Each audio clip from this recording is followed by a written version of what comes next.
You are Locked On Astros Postcast, part of Locked On Sports Houston on the Locked On Podcast Network. Your team every day.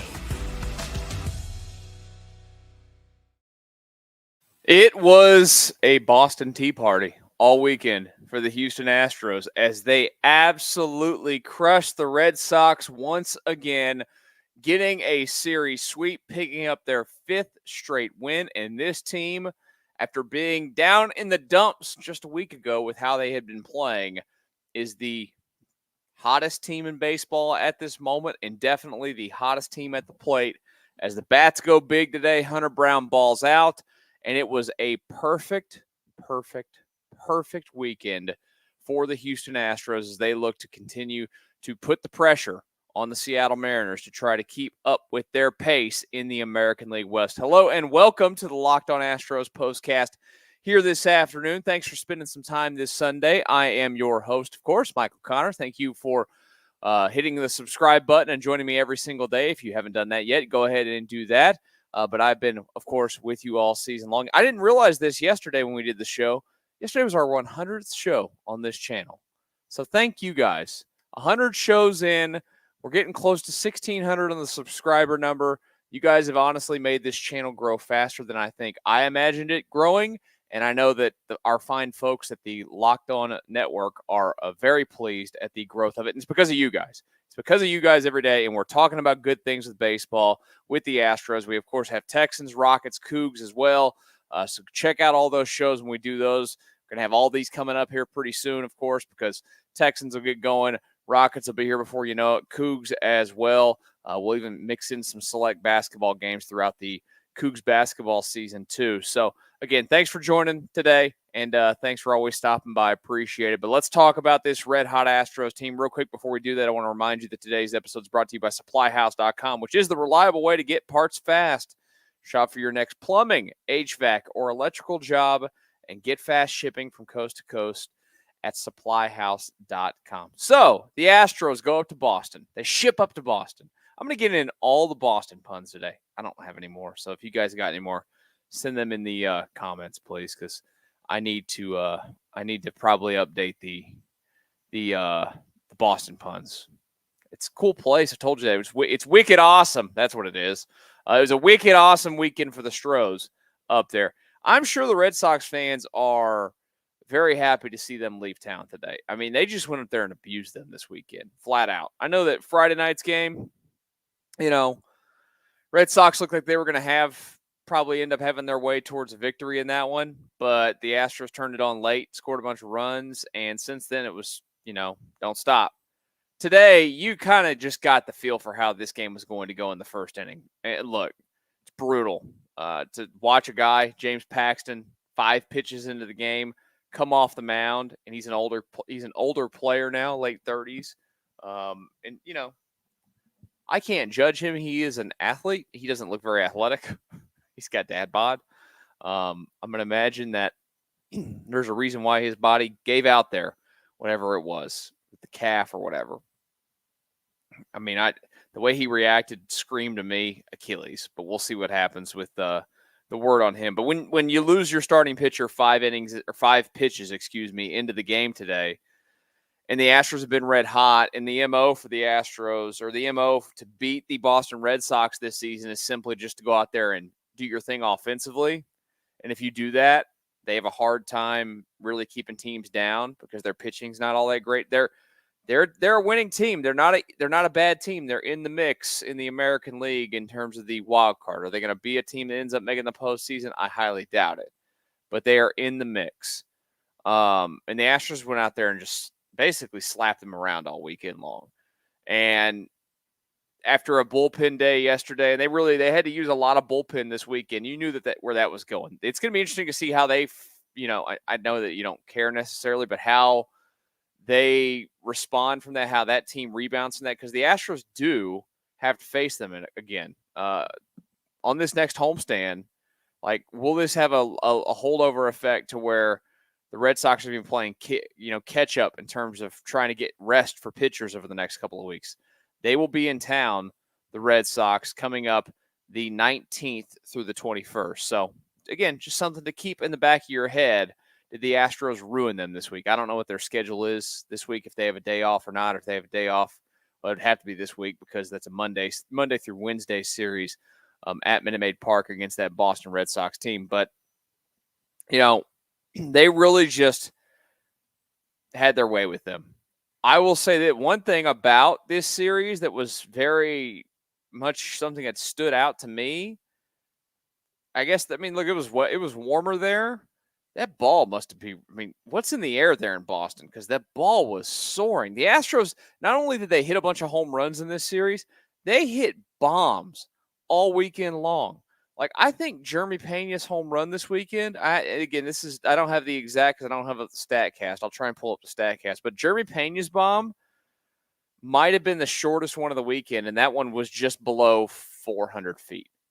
They just absolutely crushed everything that they took a look at all day long. And just every single one of them seemed to go 420 plus.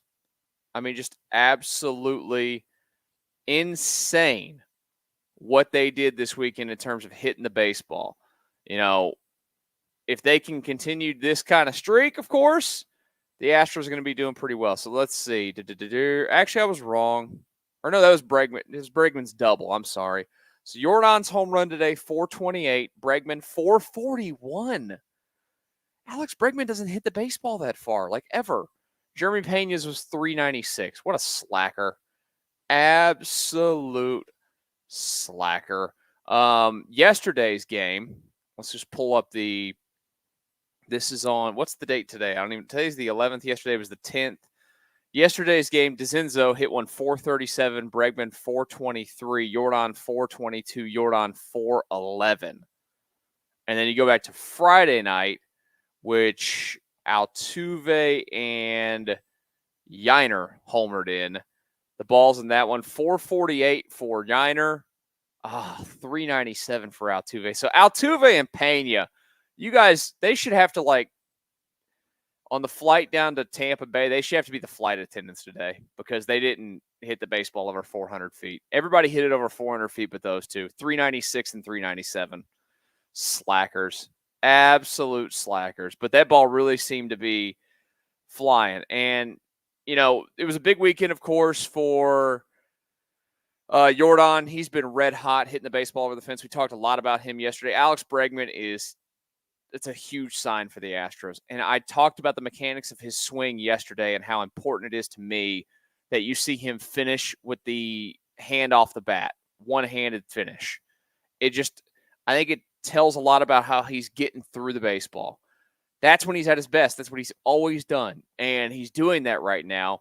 His numbers are going to come up. It's going to make his free agency thing be a lot easier. I still don't think that he's going to fare exactly how he thought he was going to fare going in because there's still, there's a month and a half left of season to bump numbers up, and he can very well get above the 800 OPS number if he continues his red hot streak.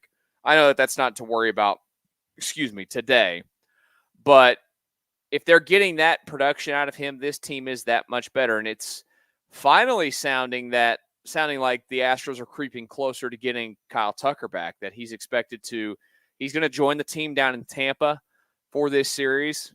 He's been back at Minute Maid Park, but of course he's going to go join them in Tampa. He's from Tampa, chance to go home, hang out, see friends, see family, whatever. You knew that was probably going to happen. And it sounds like the plan is for him to run some bases in the next couple of days. And if he's able to do that, from the talk of it, is that if he can pull that off and he gets out of it clean, it is going to be basically off to a rehab stint at that point. And once he gets off into that rehab stint, a week possibly. So, right now, I don't think you bank on anything happening, but I think that you have to think that it's more likely than not that Kyle Tucker is back before the month of August ends. And if you can keep this team hot until he gets back and add that bat back into this lineup, because they do miss him. We've talked about it when they were reeling. Think about it. A week ago, this offense was putrid. This offense came out of the All-Star break and was just garbage basically almost every single day. They didn't do anything. And it's kind of been clearly since this road trip has happened where they've started to take better at bats and putting more pressure on pitching staffs and then taking advantage of teams that they could beat up on, right? Simple as that. The only bad news for the Astros has been this weekend is that the darn Seattle Mariners keep winning baseball games as well. They've won 3 in a row because the Mets refuse to score runs in that series against the Mariners. They're going to play Sunday Night Baseball tonight, Mariners and Mets. So I'm going to sit down later and put it on and hope that the Mets decide to score some runs today and beat the Mariners, because the Astros, unfortunately, for playing as good a baseball, as hot a baseball as they are at the moment, back to 7 games. They're up to 7 games over 500 now on the season at 62-55. They can't get any separation in the American League West. They need to get some, It's got to happen. But they're taking care of their business. That's all that you can ask for. If it came, by the way, to being a wild card team, the Astros would now be 2.5 games out of a wild card. So, or 3 games out of a wild card.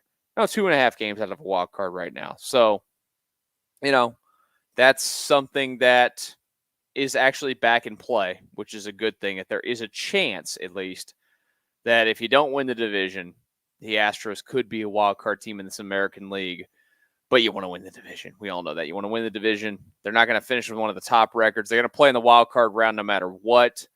In all likelihood, just looking at the standings, the East will, of course, have the 1 seed, and the Central, the Central right now has got their first, second, and third place teams all have better records than the Astros and the Mariners. So it's not likely that you would avoid the wild card round, but you'd still rather be the division leader and play at home. So there's a lot to go between then and now, but one thing is certain, they're playing way better baseball. Another thing that is certain is that Hunter Brown continues to be really good. We'll talk about Hunter Brown in just a brief second right here on the Locked On Astros Postcast. Get supplies from the site that's made for the skilled trades, SupplyHouse.com. SupplyHouse.com is the reliable way to order plumbing, h-vac, and electrical products online. Their easy-to-use website is packed with helpful resources and the latest product info to help you get the job done right. Shop a complete inventory of over 200,000 parts from over 400 top brands and get your order delivered right to your door with fast shipping from coast to coast. Need help with an order?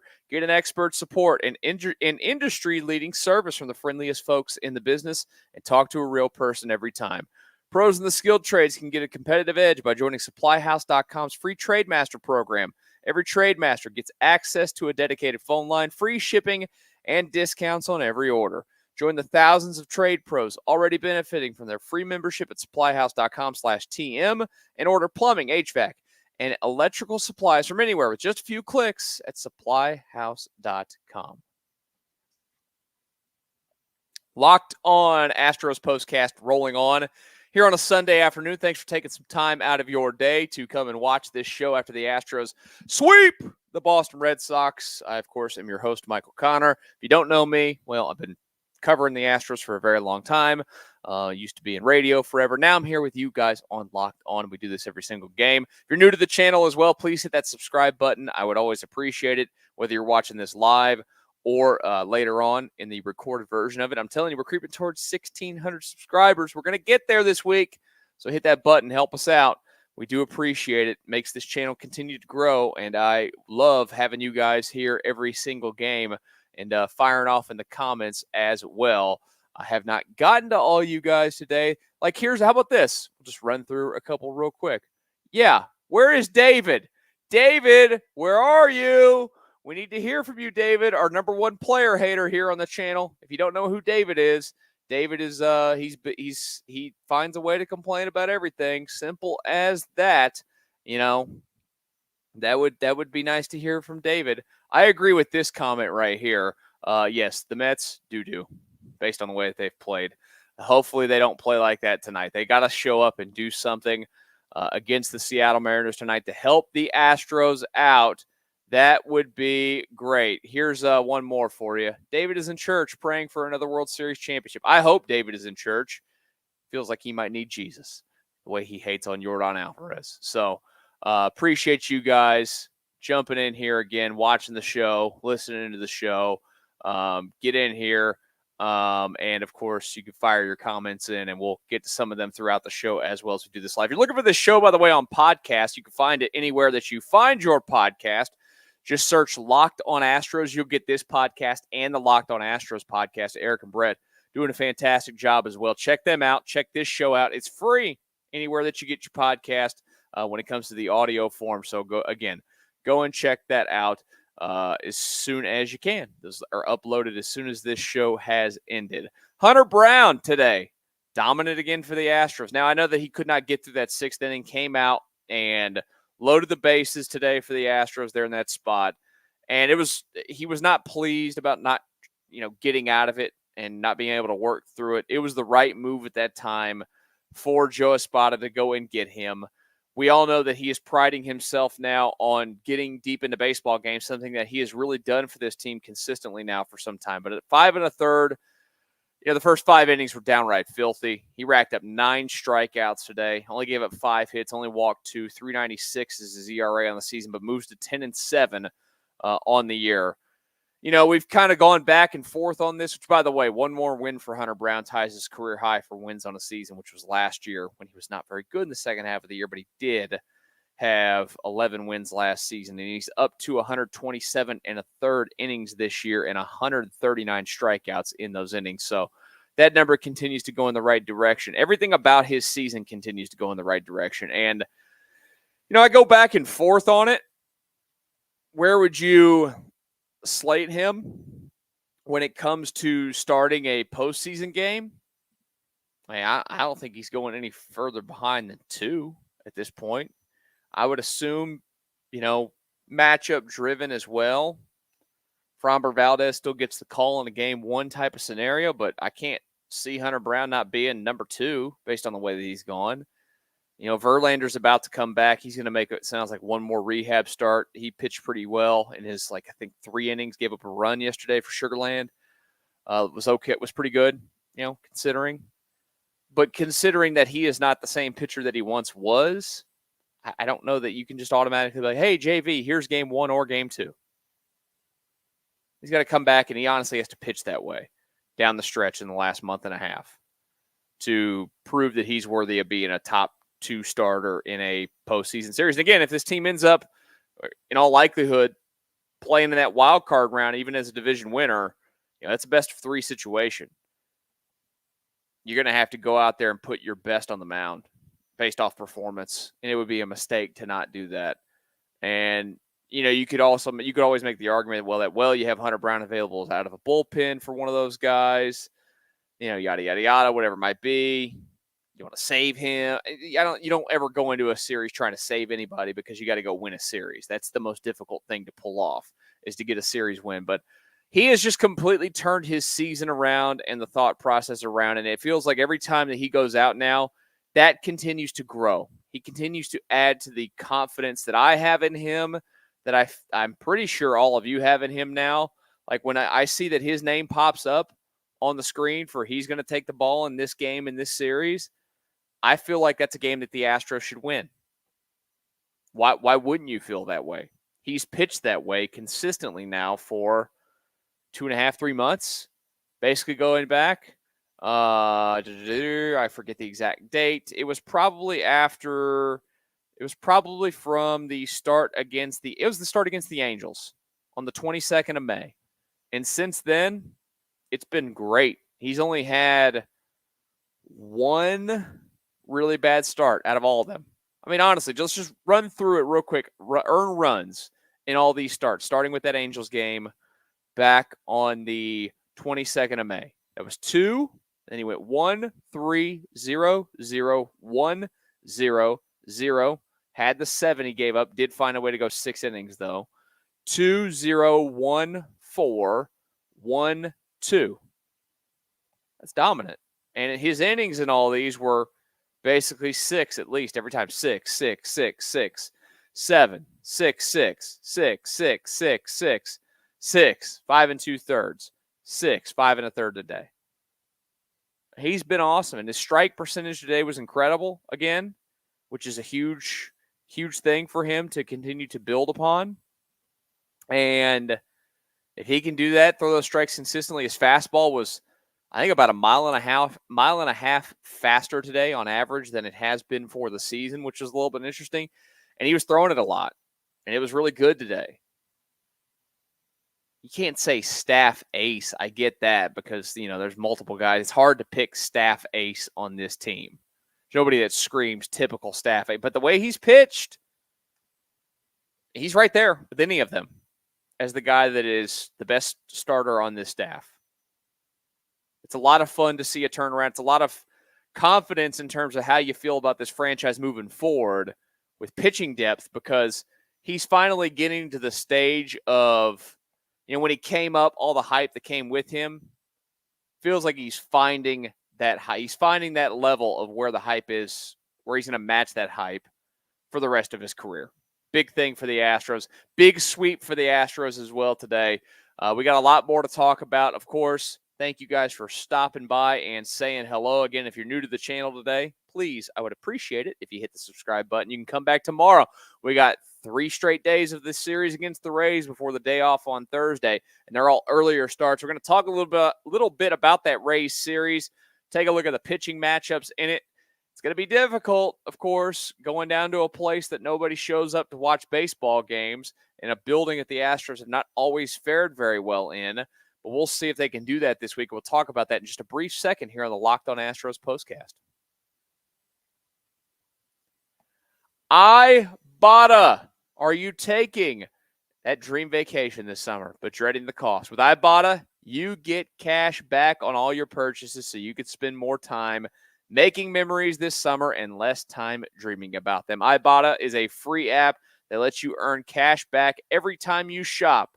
Earn on hundreds of items from groceries to beauty supplies, even toys. So you can make sure you're beating inflation no matter what you're purchasing. The average Ibotta user earns $256 per year. That could cover the cost of an entire shopping trip. I can't say that one easily. Shopping trip, that flight you've been eyeing, or the fancy dinner you've been craving. It's time to join the over 50 million users who use Ibotta to earn cash back every time they shop. Right now, Ibotta is offering our listeners $5 just for trying Ibotta by using the code LOCKEDONMLB when you register. Just go to the App Store or Google Play and download the free Ibotta app to start earning cash back and use code LOCKEDONMLB. That's IBOTTA in the Google Play or App Store, and use code LOCKEDONMLB. One more quick message before we get back to our Astros discussion right here on the Locked On Astros Postcast. Now I want to tell you about FanDuel. Sports are going full swing again, baby. Baseball's here. Football's coming back. It is a time to be alive here late in the summer. And this summer, FanDuel is hooking up all customers with a boost or a bonus daily. That's right. There's something for everyone every day, all summer long. Head over to FanDuel.com. Start making the most out of your summer. FanDuel, official sports betting partner of Major League Baseball. Locked On Astros Postcast continuing here on a Sunday afternoon. Thank you again, guys, for stopping by and saying hi. If this is your first time doing so, I am your host, as you see there, Michael Connor. Appreciate you guys. You can follow me on the X machine right there. Connor Michael is where you get me there. Tweeting throughout the games, tweeting throughout the weeks, because I don't want to call it Xing. It's still tweeting to me. And talking with you guys as much as I possibly can during the week when I have my free time, especially during the games. Again, hit that subscribe button if you're new to the channel. You can find this show anywhere that you get your podcast. Go and search Locked On Astros. You get this show as well as the Locked On Astros show on the same channel. That's Brett and Eric doing a great job. Seriously, go check them out. You're going to appreciate all the Astros content that you can get from Locked On every single day. Rays series coming up down at the Trop, St. Pete. I've been telling you guys a lot the last couple of days. If you ever have the opportunity to go up to Boston to go see Fenway Park, go see Fenway Park. If the opportunity ever presents itself to go to to St. Petersburg and watch the Astros play at the Trop, don't. Unless you're like there on work at the same time that they're there, don't bother. It's far away from everything. It's in a very bad part of town, and it's a dump. I've never been to Oakland, and that one's closing now, but I've not been to a worse ballpark in my life, and I've been to over half the ballparks in Major League Baseball in my time on the radio, and the Trop was the biggest dump of them all. You know what was a close second? Was the Rangers old ballpark, because it was so old. It, to me, was a dump as well. It had a little bit of charm of the concourse, but like the inner workings of that ballpark, absolute dump. Same goes for the Trop. It's an absolute dump. And that area around there is a dump. It's the most Florida area ever. I was down there when the Astros played the Rays in the ALDS in 2019, and I got hassled by a homeless man outside the Trop trying to go in, asking me for $1. And I don't carry cash, so I didn't have anything to give him, and it was just a scene. And then we stayed at a brand new nice hotel at the time. It was right next to a Waffle House. It was Florida at its finest. But this week, the Astros hopefully won't be spending any time at the Waffle House that's nearby there, because I wouldn't go over there, I can tell you that. Love Waffle House, but not that location. Wouldn't bother. Tomorrow, Framber Valdez up against Taj Bradley. Again, these are all 5:50 first pitches in this one. Yusei Kikuchi will go game 2 up against Shane Baz. And then on Wednesday, to wrap up the series, it's Ronel Blanco against Zach Littell. It's going to be a tough series for the Astros. We just saw these two teams face off in the last homestand. Just last weekend at Minute Maid, the Astros came out and got a nice win on Friday. Of course, got, whipped around a little bit on Saturday, then Sunday, got shut out. The theme of that series was not being able to score runs. They scored a total of 4 runs in the 3 games, and all 4 of those runs came in the first 2, and 3 of them came in the win on that Friday. So they scored 1 run over the last 2 games of that series. The Rays have always been able to pitch, and, you're hopeful that the Astros going to Boston, getting the bats right like they did, getting hot, is going to be something that can carry over. And if they're able to carry that over, then maybe they can, negate Tampa's pitching in this series, because they need to go and win this series. It's simple as that. Like, we can talk till we're blue in the face about all the little intricacies of a game and a race and whatever it might be.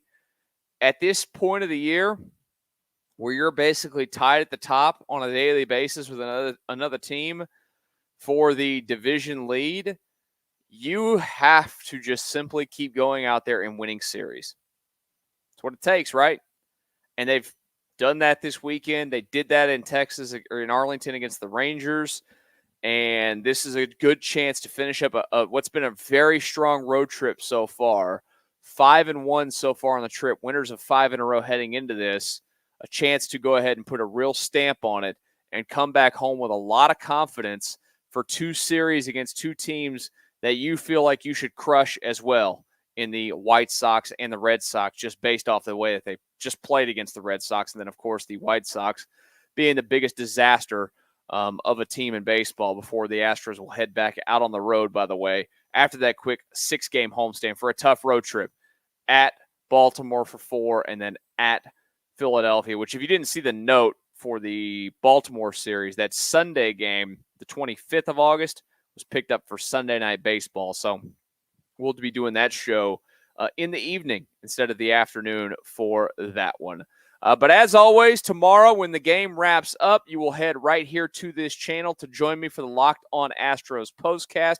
We're live within, I always say right when the game ends. I don't want to go right when the game ends all the time, because I want to give you guys like 5 minutes to get to your computer or to your television, to get to YouTube, or to get to your phone, to get to the channel, to get you ready to go. Because I think about you, because you guys are like family. You guys are like third cousins that I would think about, I would consider giving like $100 to if you called me and needed me to give you $100. I don't mean I would give it to you, but I think about it.